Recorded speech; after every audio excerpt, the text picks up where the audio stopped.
I like what you said. We're disrupting disruptive meetings. Yeah. That's kind of cool. Disruptive meetings. Disrupting disruptive meetings. Uh-huh.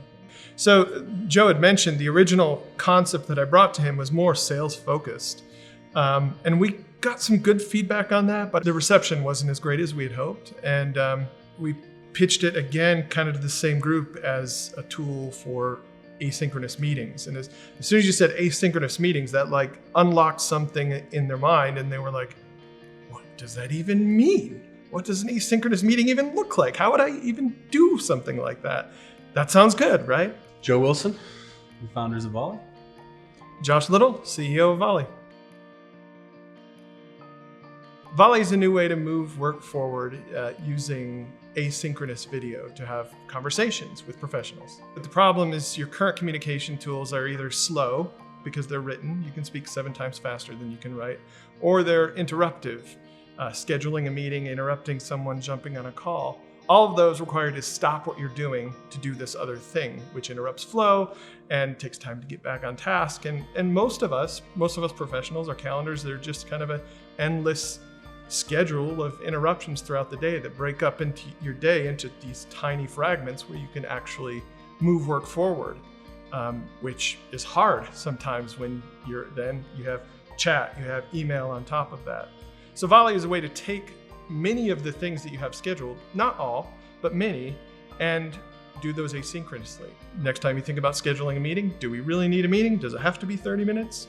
We could just Volley instead. Or jumping on a sales call, that could be a Volley. Video is a great format, but there's a kind of a rigid idea around it that we're either live streaming or you're watching a piece of content that I've posted. It's not really a conversation. So the goal is to make it really feel like a face-to-face conversation while getting rid of the need to be in the same place at the same time, because that's the interrupted nature of meetings that we're trying to get past. So it's really straightforward. It'll feel really natural to anyone that's used to a mobile environment, right? You have your conversations in a list, just like a chat view.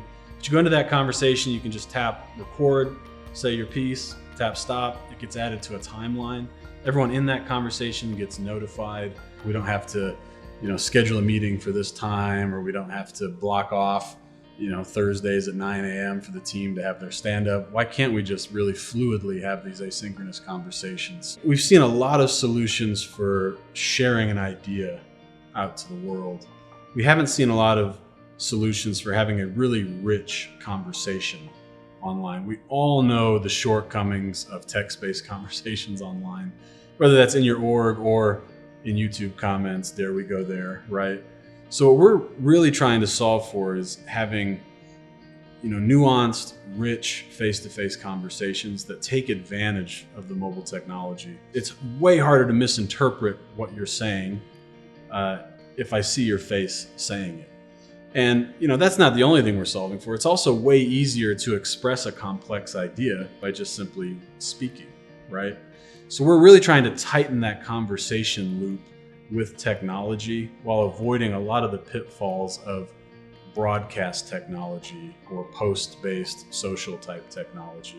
It really is meant to have an authentic conversation, whether that's for, better fidelity in the data you're trying to convey or share, or to just have a more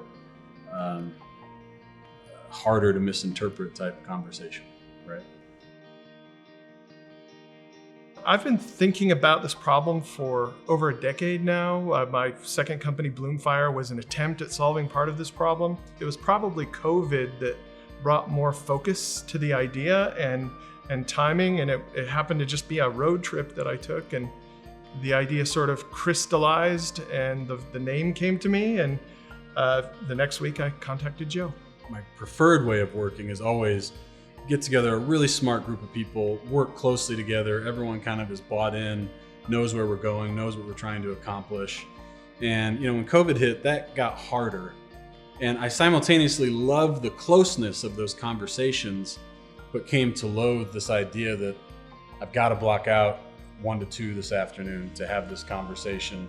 And 2 of the people on the call are kind of interested and kind of need to be there, but not really for all of it. And that fatigue is very real, because it does entirely interrupt what you're trying to do. Or you get into this funky pattern where you're trying to do that and do something else, and you think you're getting away with it, and everyone else knows that you're not actually paying attention. And it's not a great way to have some conversations, right? So the asynchronous nature of this to me is really appealing because I still get to have very detailed conversations.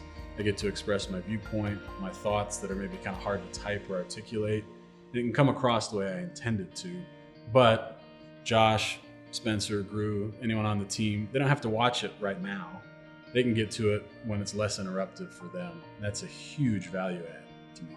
I think COVID has kind of helped exacerbate the problem and it surfaced a lot of these issues where we have things now that we've never had before, like Zoom fatigue, which is a new thing. So for one, Volley is going to be organized into teams. So similar to other communication channels you have internally, you'll also be able to set up your team, invite team members, set up different conversations. Those can be one-on-one conversations. Those can be, smaller team conversations. You got a marketing group, a product group, an engineering group. You can sort of bring people in and out of those as it's necessary or as it's beneficial, right? And then beyond just asynchronous video, Volley is going to support sharing a lot of other information types. There'll be other ways to share asynchronous information, whether that's an attachment, audio, sort of walking through a screen, which is very conducive to product development or pitching or sales pitches, right?